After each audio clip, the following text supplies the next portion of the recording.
Hello everyone. वित्त मंत्री सीता निर्मला रमण के द्वारा देखा जाए तो आज संसद में यहाँ पर बजट पेश किया गया। इस बजट को यहाँ पर अंतरिम बजट कहा गया है। अंतरिम बजट इसलिए क्योंकि यहाँ पर इस साल लोकसभा चुनाव होने वाले हैं और चुनाव होने के पश्चात नई सरकार आएगी तो जुलाई में एक बार फिर से यहाँ पर पूर्ण बजट प्रस्तुत किया जाएगा।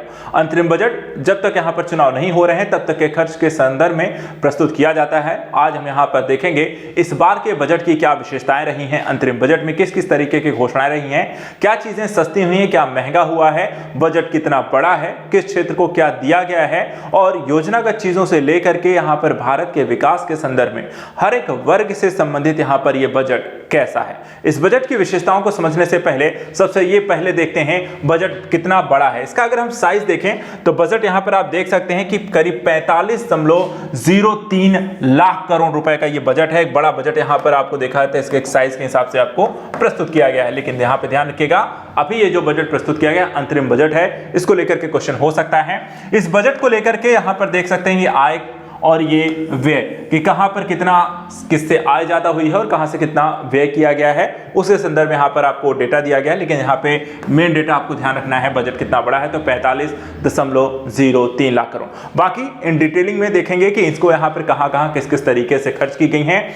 मेन पॉइंट जो है इस बजट की आइए समझते हैं।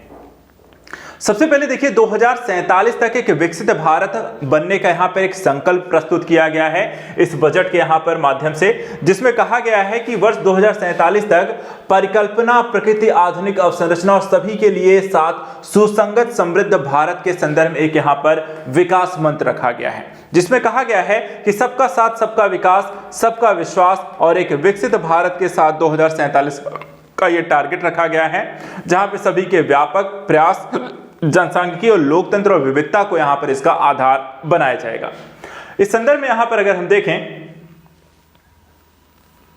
तो इस बजट को जन केंद्रित समावेशी विकास के संदर्भ में चुना गया है और इसमें हम कुछ विशेष पहलुओं पर नजर डालते हैं। तो इसमें सबसे पहला जो पॉइंट कहा गया कि सभी प्रकार की अवसंरचना, चाहे भौतिक हो, डिजिटल हो या सोशल, इनका यहां पर एक ठोस एक विकास को इसमें प्राथमिकता दी जा रही है।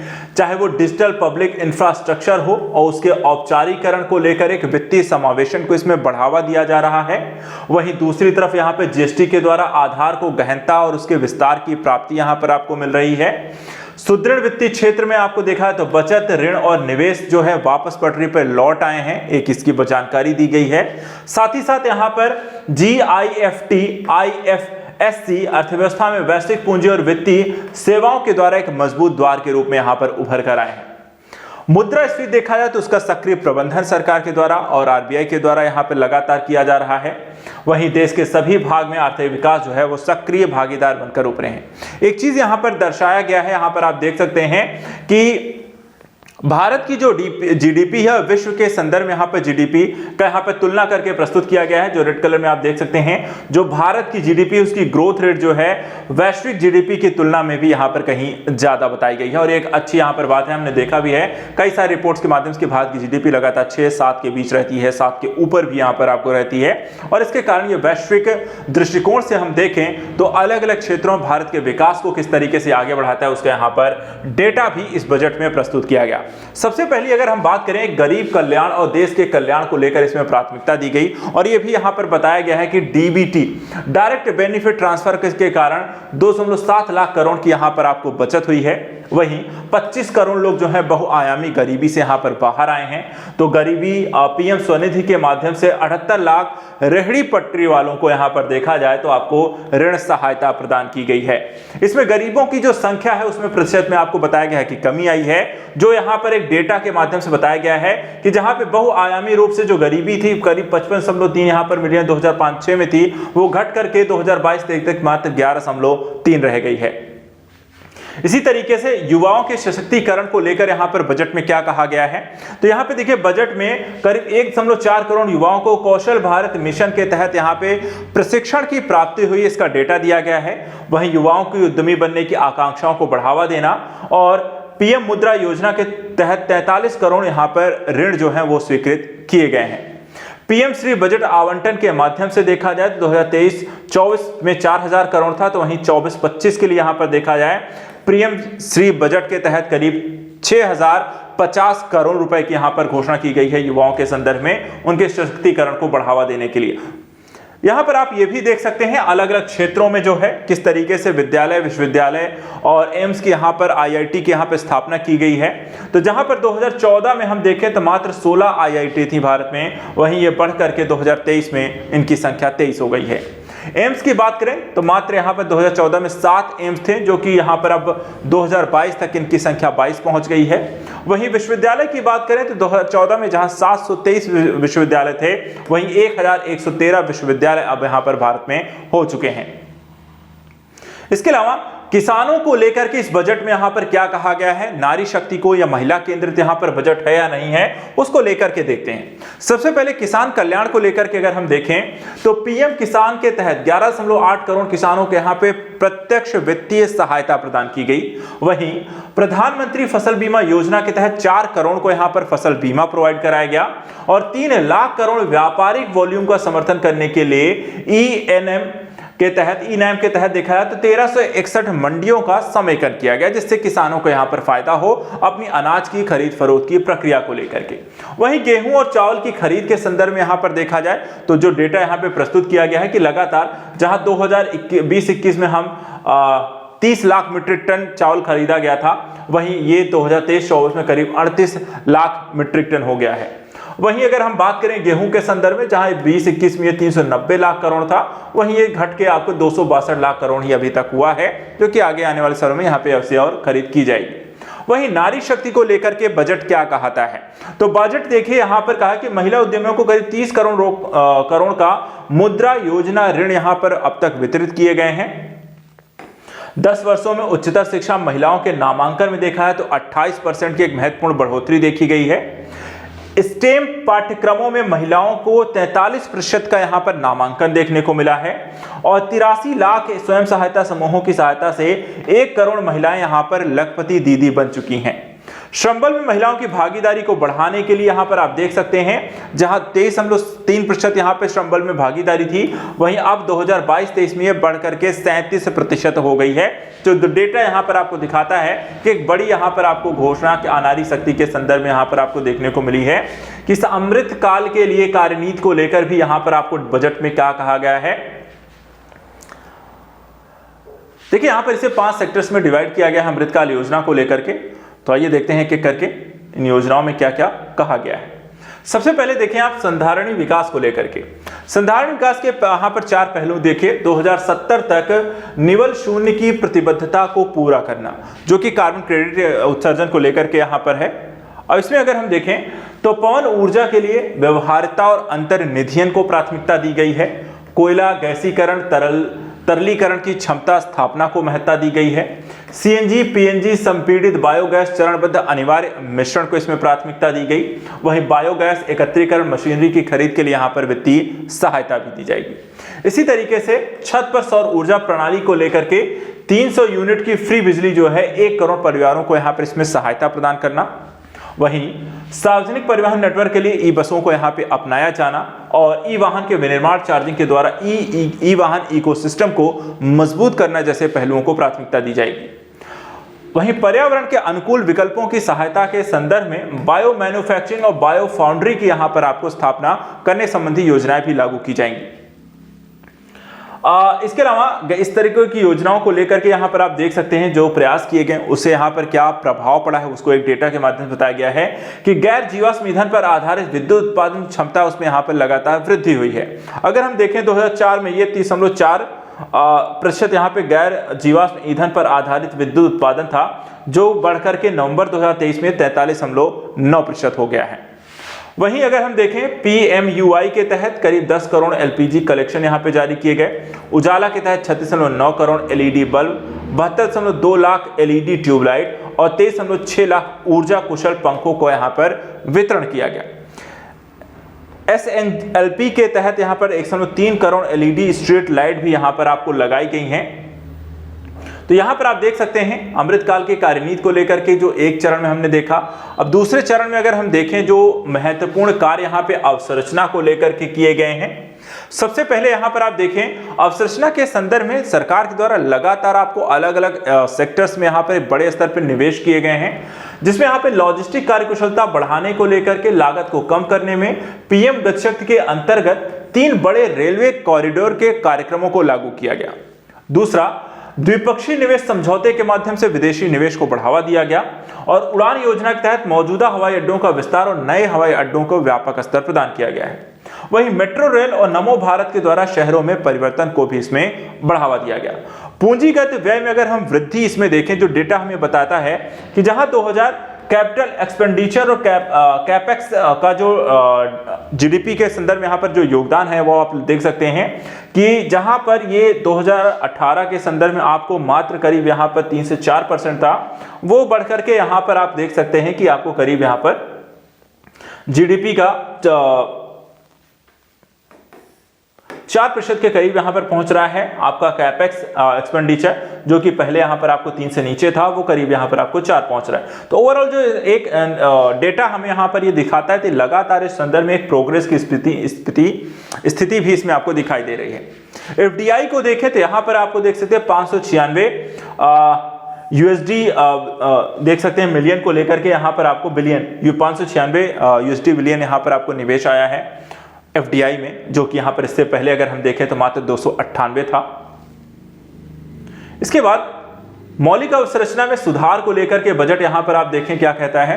अलग अलग सेक्टर में जो नंबर यहां पर आपको डेटा इंपॉर्टेंट है अलग अलग सेक्टर में, ठीक है। अब यहां पे देखिए कितने हाईवे यहां पर बनाए गए। देखिए पहले यहां पर आपको देखिए नेशनल जो हाईवे थे करीब 2015 तक अगर हम देखें तो 97,991 किलोमीटर तक के थे, 91 किलोमीटर, और वहीं ये बढ़कर हो गए 1,14,634 किलोमीटर के नेशनल हाईवे हैं। अगर हम बात करें यहाँ पे cargo traffic at major ports million ton में, तो 5.3 मिलियन टन यहाँ पर आपको था, वहीं ये 2022 में 720 मिलियन टन आपको बढ़ गया है cargo traffic major. Electric rail route को अगर हम देखें तो जो 22,224 ही था किलोमीटर तक की, वो 50,394 किलोमीटर तक की रेलवे जो लाइन है वो यहाँ पर आपको ट्रैक जो है वो इलेक्ट्रीफाइड हो गई हैं।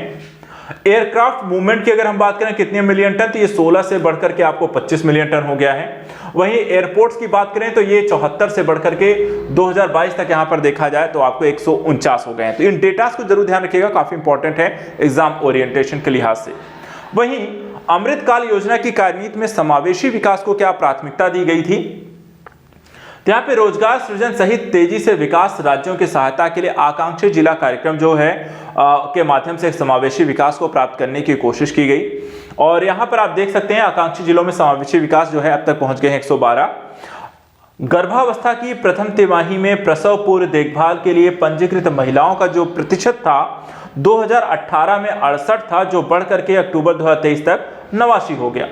वहीं प्रधानमंत्री जीवन ज्योति बीमा योजना के अंतर्गत प्रति लाख जनसंख्या में नामांकितों की यहाँ पे जो संख्या थी 2018 में 1737 थी, जो 13,195 तक बढ़ चुकी है अक्टूबर 2023 तक यहाँ पर ये संख्या इतनी बढ़ गई है।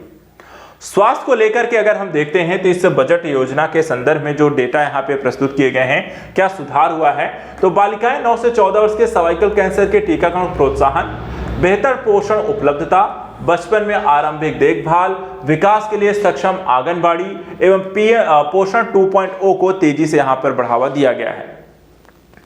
मिशन इंद्रधनुष जो है टीकाकरण के प्रवास के लिए यू-विन प्लेटफॉर्म को आरंभ किया गया और आयुष्मान भारत योजना के अंतर्गत आशा कर्मियों, आंगनबाड़ी कार्यकर्ताओं और सहायक कर्मियों को स्वास्थ्य बीमा भी यहां पे प्रोवाइड किया गया। चौथा यहां पर है अमृतकाल की कार्यनीति में समावेशी विकास 2.0 के अंतर्गत आवासन को भी यहां पे प्राथमिकता दी गई, जिसमें प्रधानमंत्री आवास योजना 3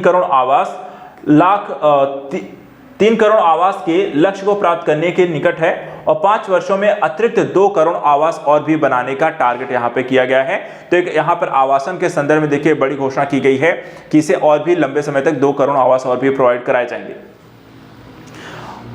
अपना घर खरीदने बनाने के लिए मध्यम वर्ग को प्रोत्साहित करने हेतु यहाँ पर आवास योजना को भी यहाँ पे प्रारंभ किया जाएगा। एक और यहाँ पे बड़ी खबर कि पीएमएसवाई के लिए अधिक आवंटन यहाँ पर बताया गया। 2023 तक 79,590 करोड़ था, जिसे बढ़ा करके 671 करोड़ रुपए यहां पर आपको कर दिया गया है। प्रधानमंत्री यहां पे ग्रामीण योजना, शहरी योजना, प्रधानमंत्री आवास योजना के तहत यहां पर बजट का आवंटन बढ़ाया गया है। पर्यटन देखा जाए एक बड़ा मुद्दा भारत सरकार की तरफ से यहां पर लगातार उठाया गया है और इस बजट में पर्यटन को भी यहां पे प्राथमिकता दी गई। और पर्यटन देखा है 2023 में कई अलग मुद्दों के कारण भी चर्चा का विषय रहा। कारोबार को आकर्षित करने, स्थानीय उद्यमशीलता को बढ़ावा देने, ऐतिहासिक पर्यटन स्थलों का विकास आरंभ करने के लिए राज्यों को एक तो प्रोत्साहित किया जा रहा है। दूसरा, अंतर्राष्ट्रीय मंचों का प्रयोग किया गया, जैसे कि 60 स्थानों पर G20 के बैठकें वैश्विक दर्शकों को भारतीय विविधता के दर्शाने के लिए यहां पर दिखाई गई। विकास को बढ़ावा देने के राज्यों को दीर्घावधि यहां पर ब्याज मुक्त ऋण उपलब्ध कराया जा रहा है और लक्षद्वीप सहित अन्य द्वीपों के पत्तन, कनेक्टिविटी, पर्यटन अवसंरचना सुविधाओं के यहां पे परियोजनाओं को भी प्रारंभ किया जा रहा है। एक तरीके से द्वीपीय जो पर्यटन है उनको बढ़ाने देने की काम की जा रही है। वहीं हम कृषि और खाद्य प्रसंस्करण को देखें तो यहां पर जो काम किया गया है कि सरकार फसल कटाई के क्रियाकलापों में निजी और सरकारी निवेश को बढ़ावा दे रही है। नैनो डीएपी का प्रयोग सभी कृषि जलवायु क्षेत्रों में बढ़ाया जाएगा। आत्मनिर्भर तिलहन अभियान, तिलहनों के लिए आत्मनिर्भरता हासिल करने के लिए कार्यनीति को यहां पर तैयार किया जाएगा और डेयरी विकास के लिए व्यापक कार्यक्रम भी यहां पर तैयार किया जाएगा।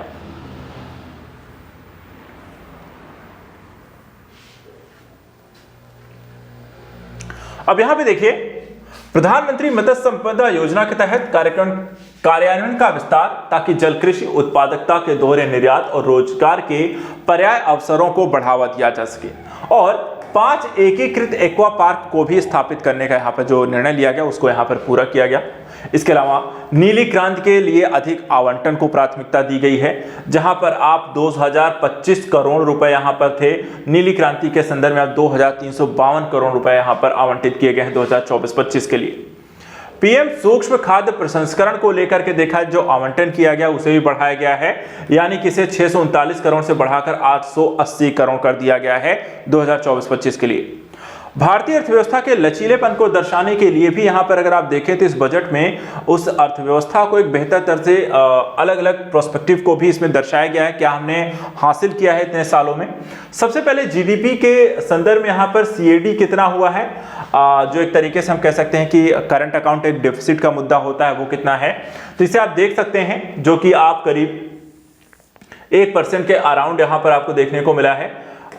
2024 तक एक टारगेट जो हमें यहाँ रखे गए हैं, जबकि ये अभी देखा है तो करीब 2% यहाँ पर आपको करंट अकाउंट डेफिसिट एक देखने को मिलता है, जो कि यहाँ पर आपको इसी तरीके से बेरोजगारी की जो दर है वो 2017-18 में 6.1% थी, जो 2022-23 तक 3.2% है।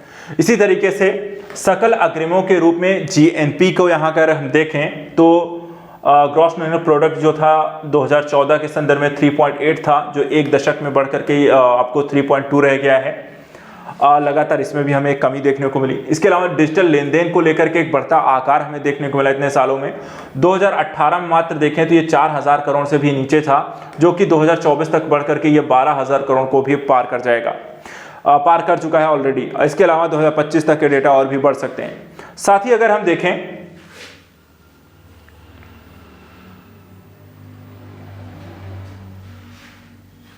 अब इसमें अगर हम देखें एक चीज और कि औसत मासिक सकल जीएसटी संग्रहण में कितना वृद्धि हुई है, तो 107% तक हो चुकी है, जो कि पहले यहां पर 2018 तक देखें तो 1% से आपको नीचे हुआ करती थी।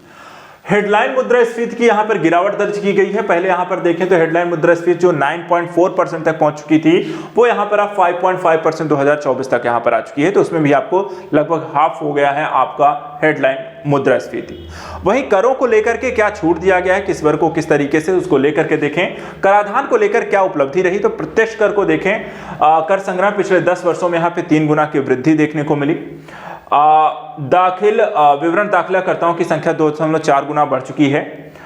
तेज रिफंड प्रतिदाय धन वापसी विवरणों की औसत समाधान जो है 93 दिवस से कम होकर मात्र 10 दिन रह गए हैं। और औसत मासिक सकल जीएसटी संग्रहण 2024 में दोगुना होकर 1.66 लाख करोड़ हो चुका है, जो कि एक बड़ी यहां पर राशि है।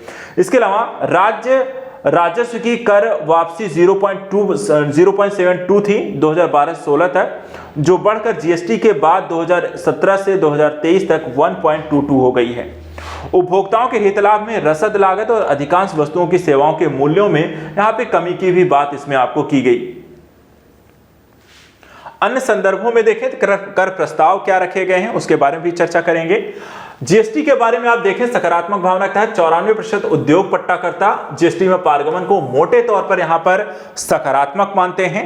वहीं 80% अगर हम देखें तो प्रत्युत्तरदाता महसूस करते हैं जीएसटी से आपूर्ति श्रृंखला जो है उसका स्थिरीकरण हुआ है, यानी कि बेहतर हुई है पहले से।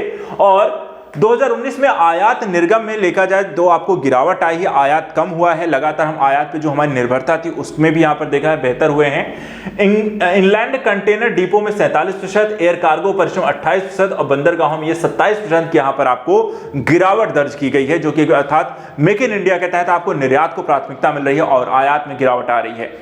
कर प्रस्तावों की अगर हम बात करें तो कराधान में देखा जाए तो आपको निरंतरता रखी गई है, अर्थात कि स्टार्टअप और सार्वजनिक संपदा निधियों, पेंशन निधियों द्वारा किए गए निवेशों में कतिपय कर हित लाभ 31/3/2024 को पूर्व में कालातीत हो रहे कुछ आईएफएससी यूनिटों को दी जा रही कर छूट में 31/3/2025 तक बढ़ाया जा रहा था। कहने का मतलब है जो कर स्लैब था उसमें कोई परिवर्तन नहीं किया गया है पिछले बजट से, यही आपको कर जो है आपको आगे 1 साल और यहां पे बढ़ा दिया गया है बिना किसी प्रकार के परिवर्तन के, यानी कि टैक्स में किसी प्रकार का कोई परिवर्तन नहीं किया गया है।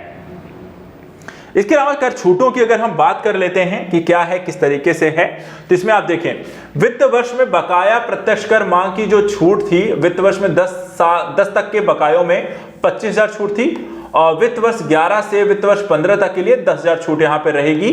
1 करोड़ करदाताओं को देखा है तो इससे यहां पर कर लाभ होने की संभावना है।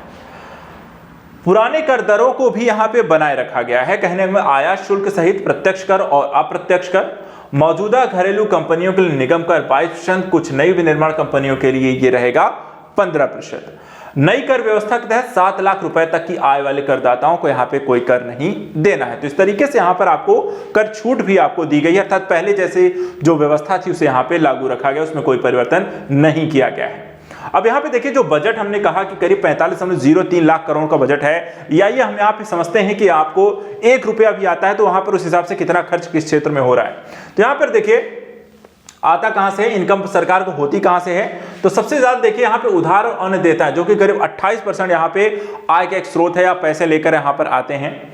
कर भिन्न प्राप्तियां 7%, ऋण भिन्न पूंजीगत प्राप्तियां 1%, सीमा शुल्क 4%, जीएसटी एवं अन्य कर जो है 18% है, कारपोरेशन कर 17%, केंद्रीय उत्पाद शुल्क 5% और आय कर जो है 19% है। अर्थात कि अभी भी जो बड़ा हिस्सा यहां पर आपको आता है कर के अतिरिक्त वो है उधार एवं अन्य देयताएं के संदर्भ में करीब 28% है। और इसके बाद जो है आपको यहाँ पे देख सकते हैं आपको आयकर 19 है, जीएसटी 18 है और कारपोरेशन कर जो है 17% है।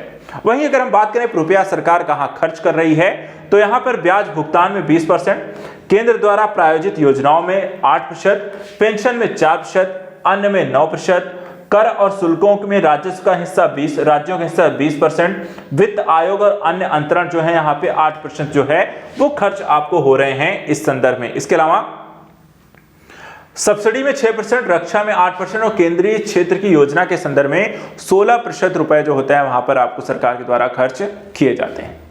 अब चलिए बात कर लेते हैं यहाँ पर इस साल के बजट में किस मंत्रालय को कितना यहाँ पर वित्तीय आवंटन किया गया है, वो भी यहाँ पर देख लीजिए।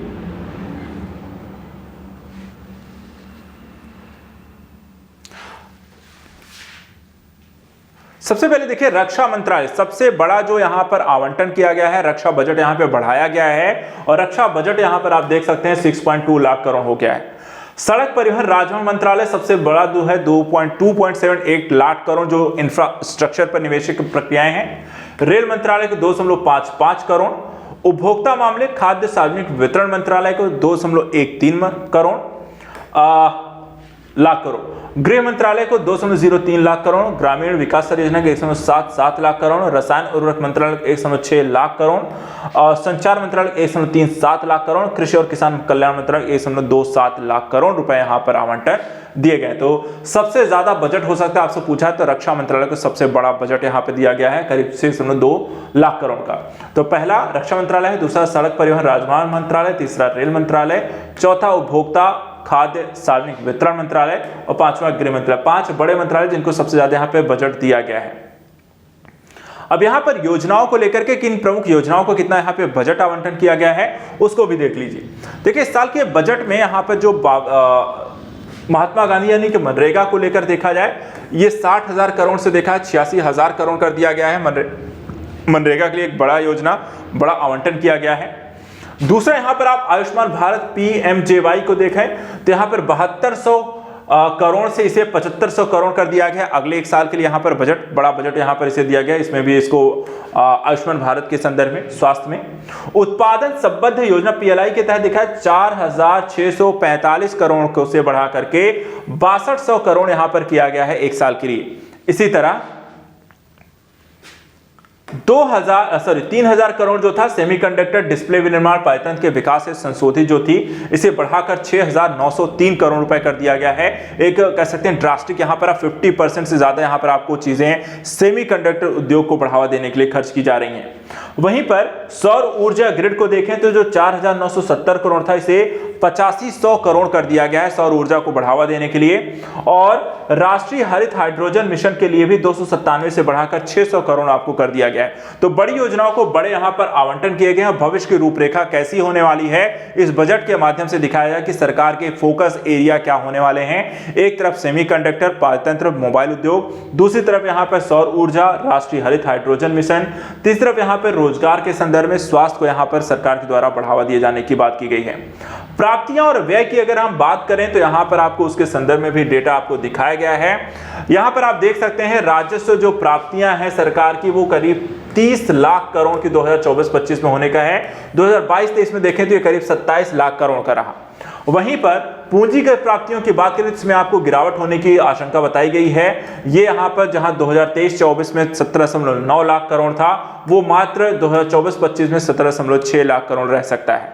वहीं राजस्व आय की बात करें तो यहां पर आप देख सकते हैं 2023-24 में जहां 35.4 लाख करोड़ था इसके बढ़ करके यहां पे 36.5 लाख करोड़ हो जाने की संभावना व्यक्त की गई है राजस्व आय के अंतर्गत। और प्रभावी पूंजीगत व्यय में भी देखा जाए तो सरकार जो है यहां पे राजस्व व्यय है तो राजस्व व्यय यहां पर सरकार बढ़ाने वाली है। उसी तरह प्रभावी पूंजीगत व्यय भी सरकार यहां पर 2023-24 में 12.7 लाख करोड़ था जिसे बढ़ाकर यहां पर 15 लाख करोड़ तक का व्यय करने वाली है। तो सरकार लगातार यहां पर देखा है तो आय और व्यय के जो स्रोत यहां पर हैं वो हमने इसमें देख लिए और इस साल के जो बजट है उसकी प्रमुख इंपॉर्टेंट जो न्यूज थी वो भी हमने देख लिए। बाकी इन डिटेलिंग वे में यहां पर देखा है तो एक अंतरिम बजट है उसको ध्यान रखिएगा। बजट से संबंधित कुछ इंपॉर्टेंट पहलू और तथ्यों को भी यहां पर अच्छे से पढ़ लीजिएगा। और इससे संदर्भित बजट को लेकर के देखा जाए तो कई सारे टर्मिनोलॉजीज आती हैं, तथ्यात्मक जानकारी आती हैं, उनको भी एक बार अपने स्तर पर रिवीजन करके एग्जाम में जाइएगा। फिलहाल आज के लिए इतना ही। Thank you so much and good luck.